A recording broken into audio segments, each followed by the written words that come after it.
ہم آئین اور قانون کے دائرے میں رہتے ہوئے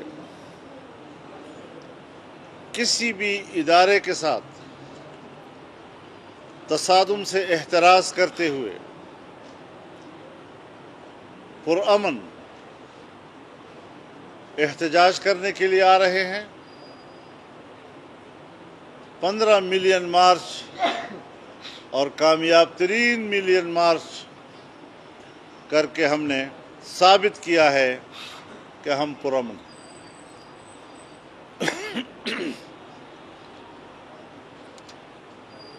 ہم اداروں کے ساتھ بالکل تصادم نہیں چاہیں گے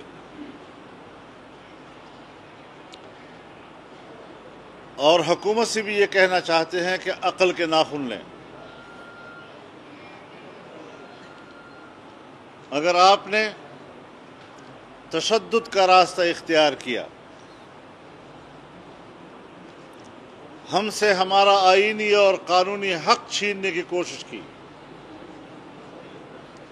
انسانی حقوق پامال کیے، تو پھر ہم بھی آج نہیں تو کل، کل نہیں تو پرسوں اس کا انتقام لینے کی صلاحیت رکھتے ہیں اور اس صلاحیت کو استعمال کیا جائے گا۔